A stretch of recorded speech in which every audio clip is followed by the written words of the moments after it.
नमस्कार साथियों, यह घटना है 10 अप्रैल 1912 की, जब दुनिया का सबसे बड़ा और शानदार जहाज आरएमएस टाइटैनिक अपनी पहली यात्रा पर निकलता है। यह यात्रा इंग्लैंड के साउथहैम्पटन से लेकर न्यूयॉर्क तक का होने वाला था। इस जहाज़ में फेमस बिजनेसमैन, एक्टर और इमिग्रेंट शामिल थे जो अमेरिका एक बेहतर जीवन के खोज में जा रहे थे। इस जहाज की कमान 62 वर्षीय सीनियर कप्तान एडवर्ड जॉन स्मिथ के हाथों में थी। यात्रियों और मीडिया में इसको लेकर ज़बरदस्त एक्साइटमेंट का माहौल था। यह दुनिया का सबसे बड़ा जहाज़ ही नहीं बल्कि इसकी लग्जरी भी हैरान कर देने वाली थी। इसकी लंबाई लगभग 269 मीटर और ऊंचाई 53 मीटर से भी अधिक थी। इसे जहाज़ को बनाने में $7.5 मिलियन खर्च हुए थे, जो आज के हिसाब से $400 मिलियन होते हैं। इस जहाज़ की सजावट किसी 5 स्टार होटल से कम नहीं थी।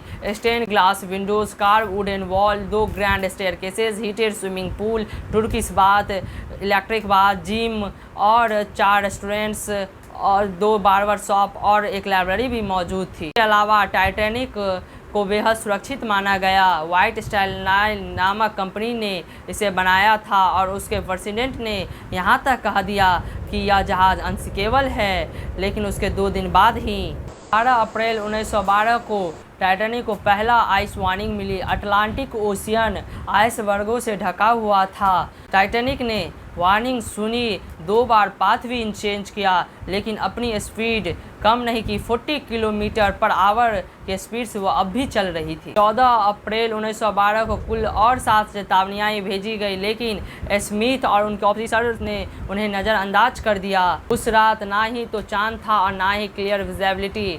फ्रेडरिक फ्लीट जो क्रॉस नेस्ट पर निगरानी कर रहे थे, उन्हें निगरानी करने में काफ़ी कठिनाई आ रही थी। रात के 11:39 में निगरानी पर तैनात फ्रेडरिक फ्लीट ने एक विशाल आइसबर्ग को देखा। उसने 3 घंटियाँ बजाई और ब्लिस पर कॉल करके बताया कि जहाज़ की दिशा तुरंत बदलनी होगी, लेकिन अब तक बहुत देर हो चुकी थी। 11:40 में टाइटैनिक आइसबर्ग से जाकर टकरा गया और यह टकराव लगभग 10 सेकेंड तक चला। यह आइसबर्ग का छोटा मोटा टुकड़ा नहीं था, वह लगभग 200 × 400 फीट का और 1.5 मिलियन टन वजनीय था। जहाज़ के बो स्टार बोर्ड में कई छेद और दरारें बन गए। यदि आमतौर पर 4 कंपार्टमेंट में पानी भर जाए तब भी जहाज़ तैर सकता है, लेकिन टकराव से जहाज़ के 6 कंपार्टमेंट फट गए थे।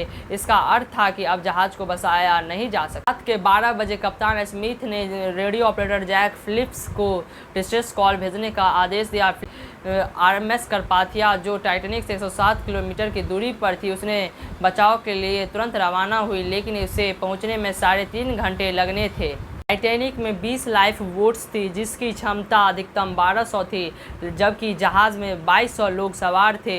2:05 में आखिरी लाइफ बोट्स भी उतार दी गई। लगभग 1500 लोग अब भी जहाज़ में फंसे थे। 2:20 में जहाज़ का दूसरा हिस्सा भी टूट गया और कुछ ही मिनट में जहाज़ अटलांटिक ओशियन की गहराइयों में समा गया।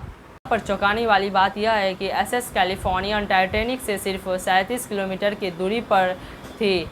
उसी रात आखिरी संदेश भेजा गया। 11:15 में उसका रेडियो ऑफ कर दिया गया, लेकिन जब सुबह में उसका रेडियो ऑन किया गया तब तक बहुत देर हो चुकी थी। टाइटैनिक के डूबने का मेन कारण था कप्तान स्मिथ और उनके ऑफिसर्सों का लापरवाही और अहंकार। टाइटैनिक के डूबने के बाद दुनिया का नजरिया बदल गया। 1914 में इंटरनेशनल आइस पेट्रोल की स्थापना की गई। 1985 में अमेरिकन रिसर्चर रॉबर्ट बैलार्ड ने टाइटैनिक के मलबे को 3.8 किलोमीटर की गहराई में खोजा।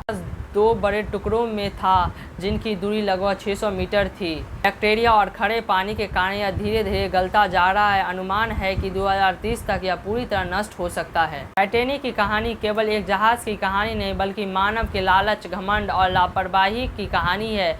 एक अनसिंकेबल जहाज़ भी कुछ ही घंटों में समुद्र में समा गया, पर इस हादसे ने दुनिया को जगाया और समुद्री रास्ते को और सुरक्षित बनाया और यह सिखाया कि प्रकृति से बड़ा कुछ नहीं। अगर यह वीडियो आपको पसंद आता है तो चैनल को सब्सक्राइब करके वीडियो को लाइक ज़रूर कर दें और कमेंट में ज़रूर बताएं कि अगला वीडियो किस टॉपिक पर आप देखना चाहेंगे। और लेफ्ट तरफ क्लिक करके देखें कि इंटरनेशनल स्पेस स्टेशन में लोग कैसे रहते हैं, खाते हैं और सोते हैं और अपनी डेली एक्टिविटी करते हैं।